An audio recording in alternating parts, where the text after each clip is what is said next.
People here? How do I switch the screens so that I get my moderator notes on my screen? There's a button. There was a button. There's always a button, I know. Just start it again. Start it again.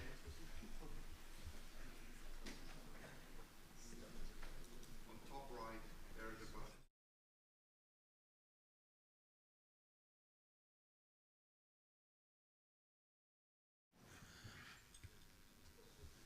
Nearly? Okay. Alexandre Pils, manager of Syslab, co-founder of Quaive, helping to get people in contact in the intranet. And the talk is how Quaive changes the way we work together.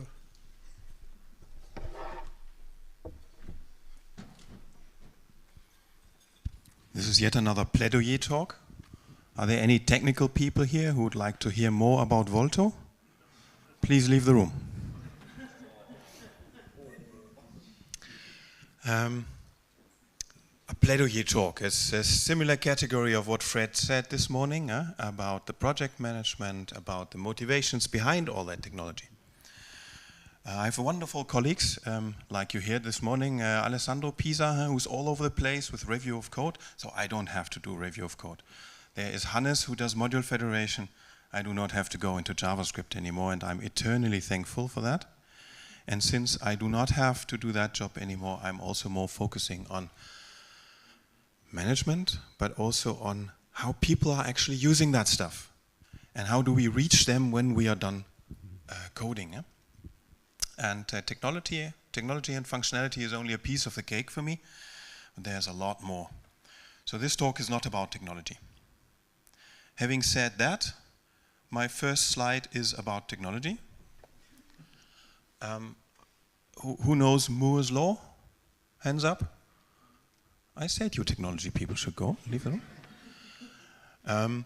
That was 1965. Moore's law. He said the amount of transistors on the same amount of space doubles every 2 years. What does that mean? More computing power, more storage space. Huh? That's quite an impressive thought. That means exponential growth in capacity. But actually, that's not a new thing. So Moore was not the first person thinking about that problem. There was actually a guy called Fremont Rida, an American, and he did that already in 1945, 20 years before Moore. And he said library space doubles roughly every 16 years. And that was only 20 years before Moore. Huh? So he already stated basically that the knowledge of the world is about to explode. Who of you has still had this experience of trying to work and then you find out you need a book and you have to actually go to the library to fetch the book? Hands up. Oh, you're so young. Okay. You were actually blocked continuing to work because you had to go to a library. Yeah? But this explosion of knowledge happened even further, even earlier. The next super pivotal point in history, if you go a little bit back, is Gutenberg with his press, the printing press. And I think people agree that there would not be Protestantism without that, because Luther, with his super nice ideas, he would never have been able to reach many people without actually being able to print his ideas.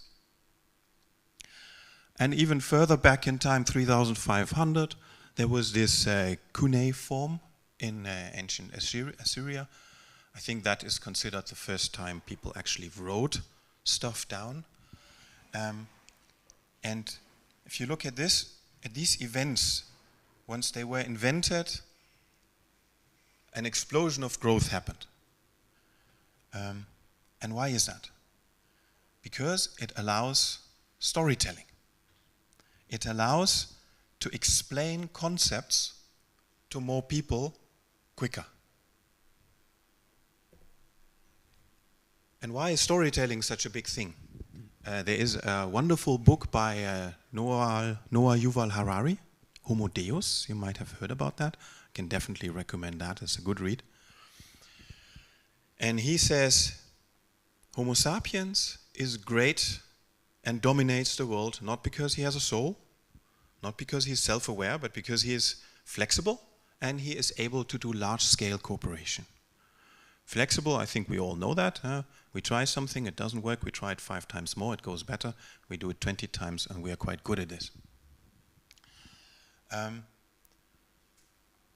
But the large-scale cooperation, that doesn't work if you actually have to talk to all these people. You need to write something down, and you need to write it down in a way so that people understand that. Timo just talked about that screencasts were extremely helpful, yeah? So that people can get that knowledge by themselves. But storytelling is much more than screencasts. It's about telling a story that people can understand, identify with, and then carry on in the same spirit, in the same meaning, without actually being supervised by somebody. One of the first ways of doing that is, of course, religion. Religion is a set of rules and guidelines, how to behave, how to function in society. And every time when something like this was involved, it was possible for larger amounts of population to collaborate with each other. Later, when religion was not that popular anymore, it was replaced by kind of ideological or commercial religions, like capitalism, communism. And you can even see what happens if you don't have that. Yeah? In pre-communist Russia, it was possible for 3 million noblemen to control 180 million peasants by actually preventing that they have common ideas, preventing that they exchange ideas. So every time some technology was invented to improve it, storytelling got a big boost, and more people could be coordinated, bigger things could be reached. And this is also the explanation why the evolution of mankind has been exponential in the past 100 years. But now something new is actually happening. I guess back in the time of Luther, it was still possible to read that Bible. Yeah? Some people even learn it, to recite it without reading it. Huh? There was apparently time enough. And that's where we are back to Ryder and Moore, because information explodes so that we cannot do that anymore. We cannot read anything anymore. So I found another interesting article in 1986. The information stored per person on our planet could fit on a CD-ROM.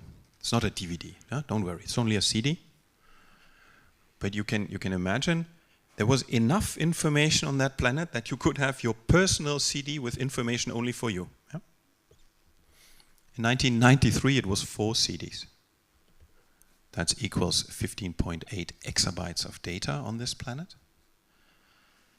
In 2012 CDs, 54.5 exabytes, and this is compressed information, huh? It's not unzipped.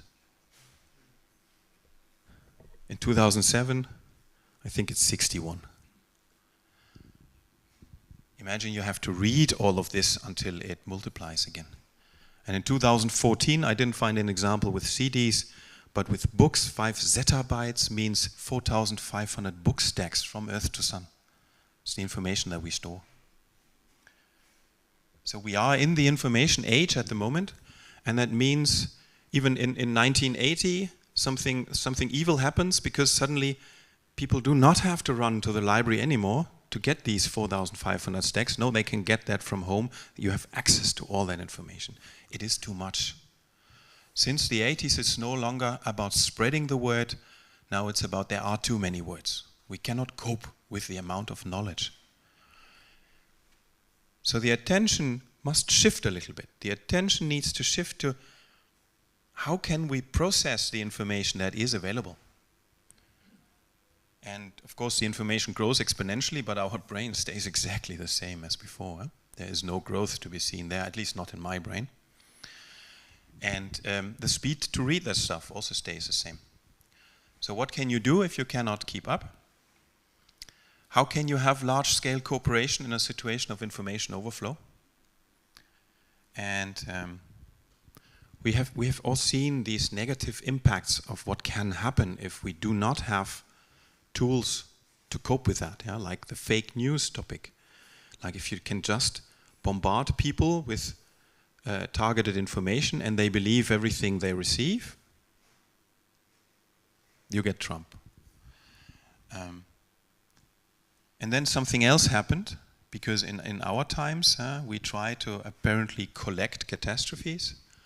Then COVID happens, and now we even we prevent people of talking in person to each other, where we have a big bandwidth of information exchange. Yeah? We send them home, and we actually ban them so that they have to read. There is no other way anymore. So by now you should have gotten that I'm interested in communication between people, in how content is actually exchanged. And I'm also very much interested in how organizations function and how information flows there. Because the classical organization of a small company, everything is fine. Huh? Like if you're only 3 people, you're sitting in the same room, and the icon in the middle, that's not a person, that's a coffee cup. That's my way of signaling that you are meeting at the coffee machine. You are actually triggered to stand together and stay a little while for a few minutes. Enjoy your coffee and listen to the other person. And by listening to the other person, you get a distinct feeling of what her problems are, and then you can offer some insight of your problems, and you see common problems, and you exchange what's necessary. It's super efficient because emotions are involved and mirror neurons are involved. That's all stuff that you cannot have in reading. Eh? If you go a little bit bigger, the company grows, you create a second team. That means your bandwidth already goes down. Within the team, super coherent still. Everybody knows each other. And okay, we still know the others because we have worked with them a few months ago. But the information is only exchanged in a distilled way between team leaders. And if somebody distills, something is left behind. Yeah? In a distillery, it's alcohol. With information, it's equally evil. Because the person that distills determines what is left behind. And that happens not even consciously, it happens subconsciously. Only the information that I deem relevant is communicated to the other team leader.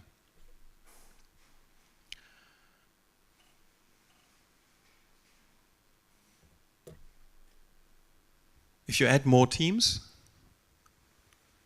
at least we in Germany we immediately add hierarchy. We love hierarchy. If you're at a university, you even love massive hierarchy. And that means that suddenly the teams are lacking a line. Yeah? The horizontal line is no longer there because you have to report upwards to your superior. And that superior potentially is not even a technician anymore, so he's going to filter even more out. And then you have, of course, this. It can work fine if your field of work is well defined. Then you can really say, bottom left bubble, it's about exactly topic A, and they have all the information and all the resources to tackle topic A.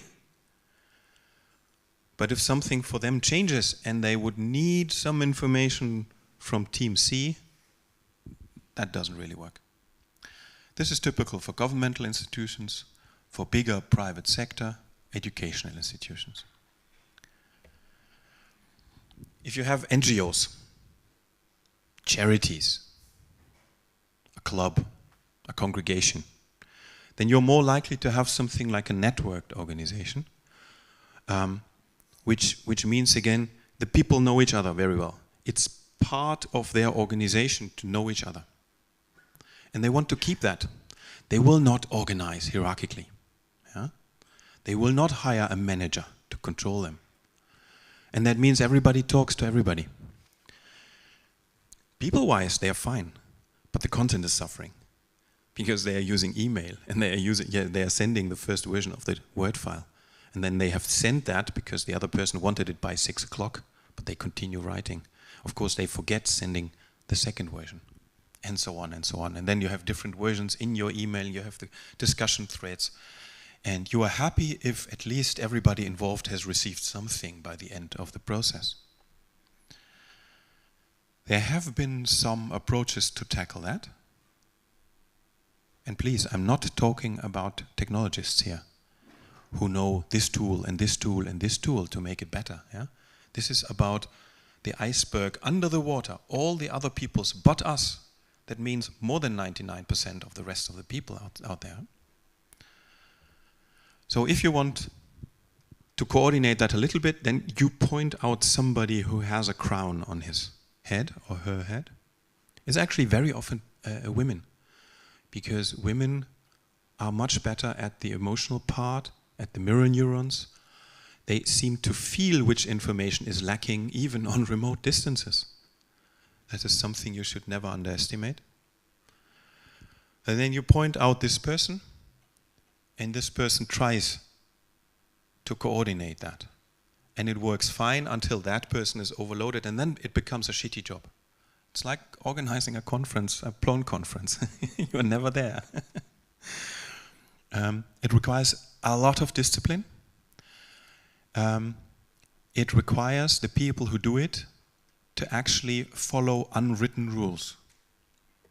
It happens in associations, in alliances, usually created by someone who has hierarchy in the hope to avoid some hierarchy to be more performant.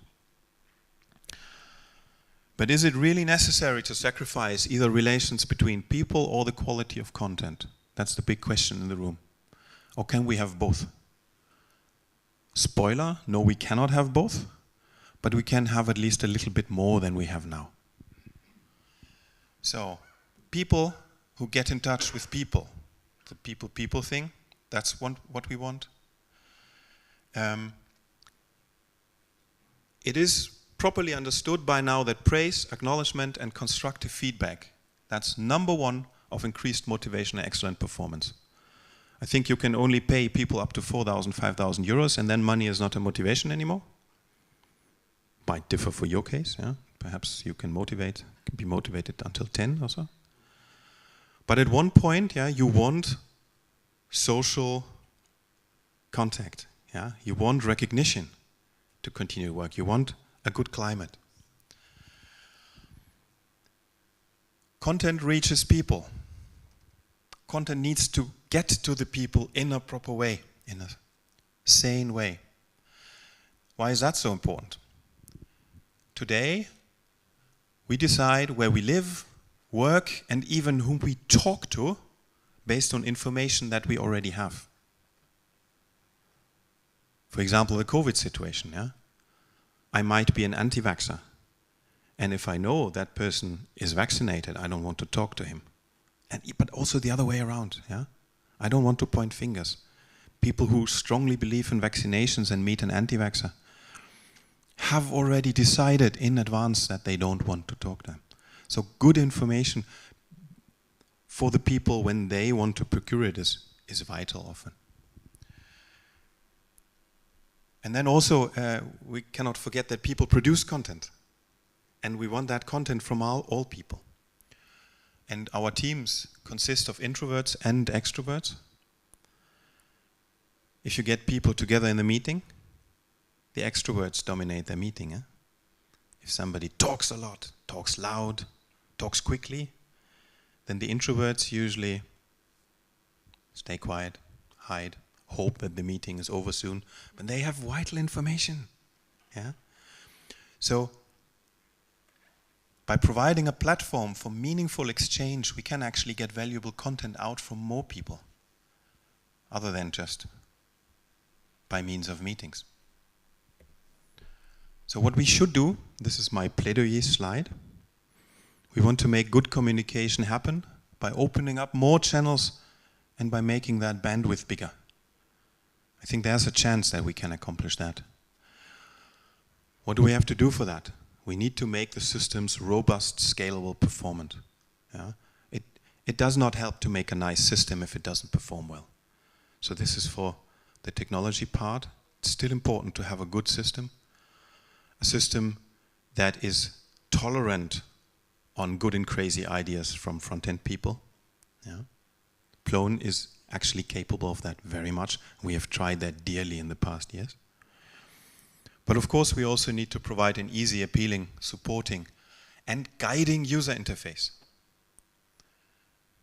And that part, guiding, is very important. Because if you just present a user interface, just a content management to people, then they have to know what to do with it. If you give them a system that hints a little bit of meaningful options, what they could do in that moment, if you do divide and conquer by guiding them quickly more into the library or into the workspaces, depending on the information they need, then you help them, you allow them to turn on their brain a little later. And this hooks into that sentence, don't make me think, at least not too much. We just got wonderful feedback last week in Brussels, where a software we did, people who used that software were the best to understand the process behind it. And of course, the people who used Excel were the ones who had no idea about the process. The people who used Excel thought that pointing to the fire extinguisher is a risk assessment. Yeah? So we actually can train people with software and with user interface design. A next important point is offering a tool set without imposing it on people. You never, I'm of course about to talk about Quaive, the social intranet. That is not a finished product, that's a toolbox.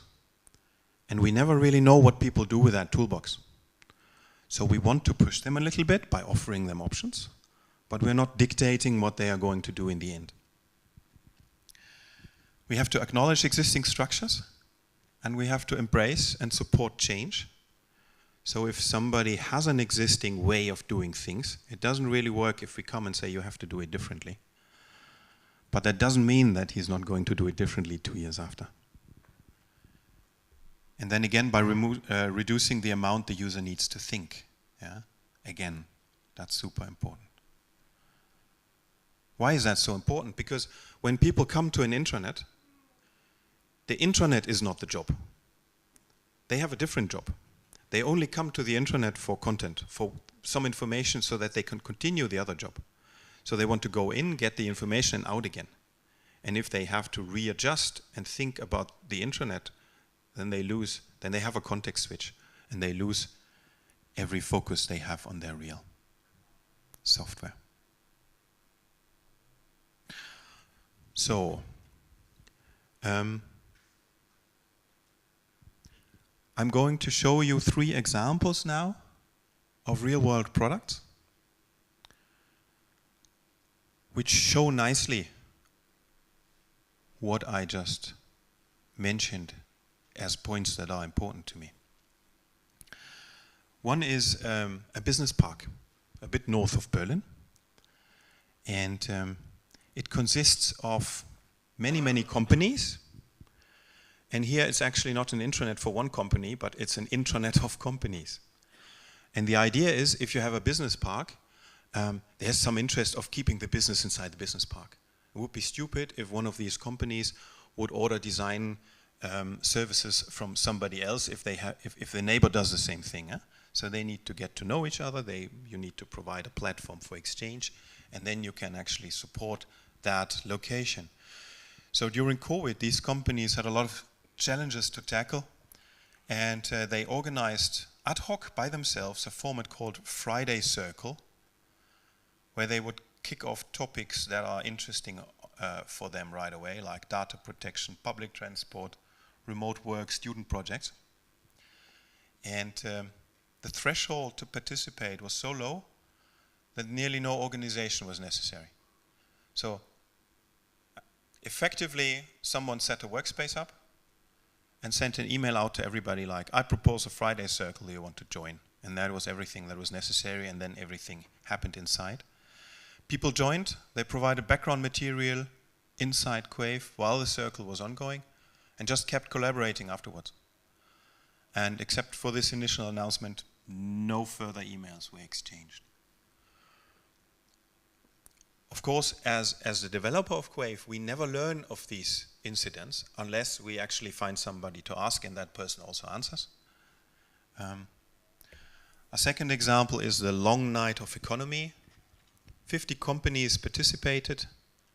It's like an advertisement event where you can visit these companies and see what they do. And all the organization happened exclusively in a workspace. All the preparation meetings, all the material creation, and also the post-processing, like creating a survey and video production, was done in Quaive. And they pointed out that it was super efficient, a very simple thing, that everybody always had the latest version of the documents. And this is really nothing else than just not use email. Super, super simple. And then a few years ago, coming to a Plone conference, I would have been embarrassed to say like, oh, we wrote a software where people can share files online, to avoid using email. It's not technology enough. And now I learn that this is actually the biggest harm that most of the people out there are still facing. Then we have another company from the slightly bigger industrial private sector. And they also coordinate their projects in Excel and Outlook. And when they find that Excel becomes a little bit too crowded, they start doing pivotal tables and macros in Excel, but they do not go away from Excel. So they haven't understood the point. It's not about Excel not being able to handle large data masses. And we know Excel can, by God. It's about the people who have no idea how to handle these complex Excel tables, and they make mistakes in filling in the data. They need to track tasks, they need to plan events, they need to compile order lists, and this is done in distributed fashions, and then somebody is recompiling them by hand into a high-level report, and that's where it goes wrong. One field wrongly entered, you have an error in your cell, and then digging starts. So what happens then?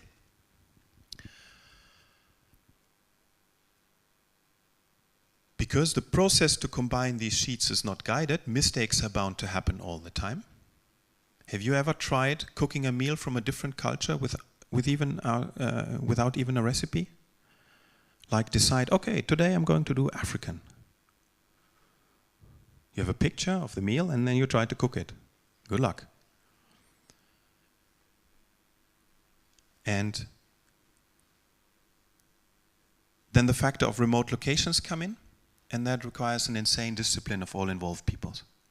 But if you need to make quick decisions, the last thing you want to happen is to fix Excel or chase the latest version of a document from somebody. And therefore managers felt always behind the wave. They're always chasing the information to make decisions. And what happens? Then the manager reaches for the telephone and calls the people and says, I need that information now and I need it fixed now. Then the people, of course, comply. On different locations, different people are doing nothing else than fixing Excel. Everybody has a big, super disruptive context switch. No work is being done for half a day. Normal work stops effectively. And this is also, on top of it, highly demotivating. Which reminds me on Steve's talk in the morning, the job of a referee is not to demotivate people, it's actually to support. And in such a situation, the manager is disruptive. And they said, we could use the tool right away without much extra effort, and we could reduce complexity of our digital structures right away and make effective collaboration possible. They said, we wanted to make connections between people, systems, and data more simple. And personal relations are in the center of our collaboration, but we are glad to see that it's possible to improve our processes where digitalization makes absolute sense and it allows us to concentrate more on our real work again. And my third example, and I'm coming to an end, is a liberal Jewish community in Amsterdam who is using Quaive. First I talked to the admin, a technical person of course, and he said, yeah, it's good that we are not sending more emails forth and back, and information is easy to find. People find it obvious where to search, and information is filtered. People only see what concerns them, but can access more if they are interested. And what surprised him is how everybody adopted the system with no little training, especially elderly people who had suddenly created their own structures and filled the system massively with content. And there I wanted to close my talk, but then yesterday evening I even received a letter from the rabbi of this community, and I could not write such a letter because I'm a technical person, but I like that very much.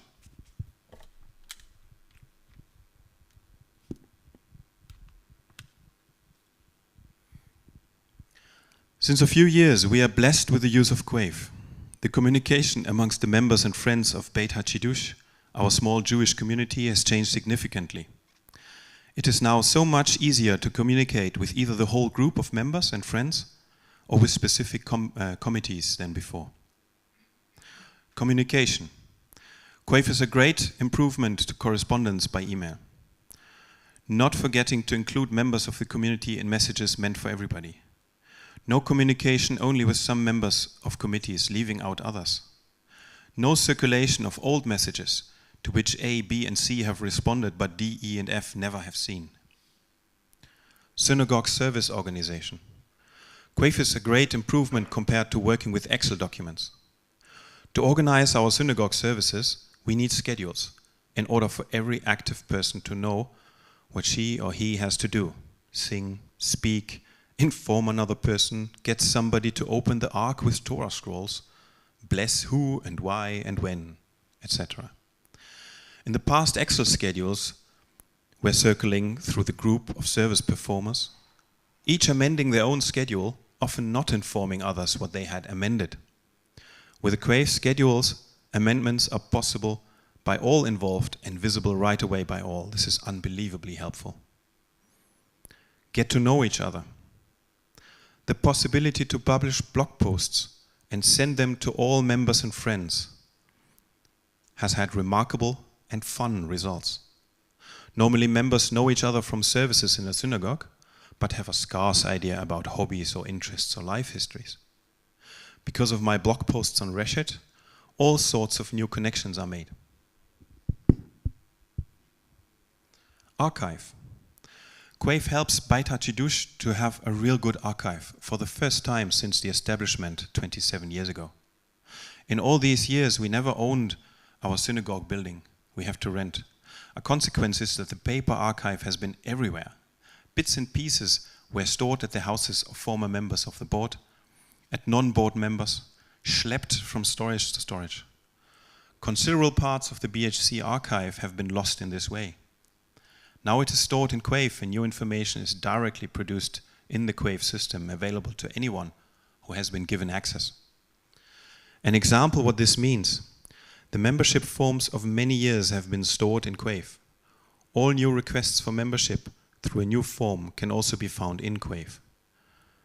When the members of the membership committee have a discussion whether to accept a person or not, the discussion takes place on Quaive, and the rabbi and the members of the board can be included in this discussion. The correspondence about such a case is very easily available and found back at a later stage. Music. Another example is the music archive of BHC. Every synagogue community has its preferred melodies.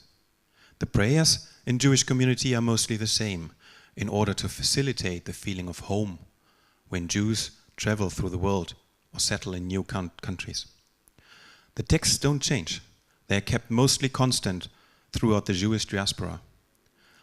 But the melodies with which these prayers, songs, litanies, blessings are performed reflect the history and color of the local community. They reflect the sub-ethnic identities of this Jewish community or that, Ashkenazi, Sephardi, Yemenite, American, Russian, Indian, Nigerian, Iraqi, Syrian, etc. Most of the synagogue music that can be heard at BHC is Ashkenazi, 19th century classical German music inspired. But also American modern music traditions and Hasidic traditions found their way into our practice. It is wonderful for our Chasaniyim and Chasaniyot, the singers and the female singers, to know what the musical traditions of BHC is.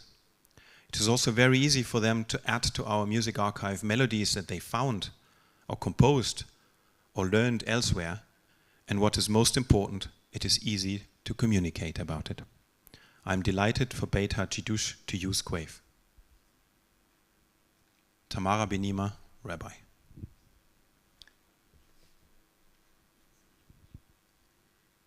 So what I want you to remember from this talk is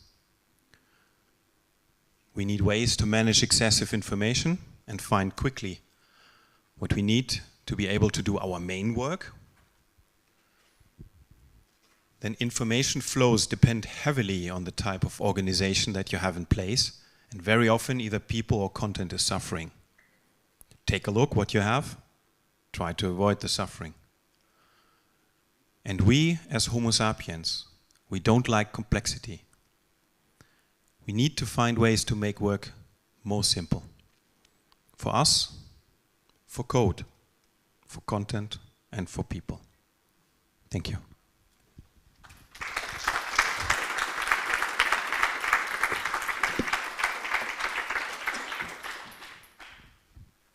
Any questions?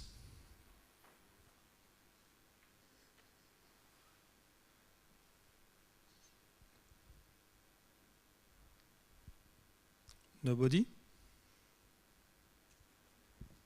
So you all have simple software already. Alexander, thanks. Perfect. Thanks a lot.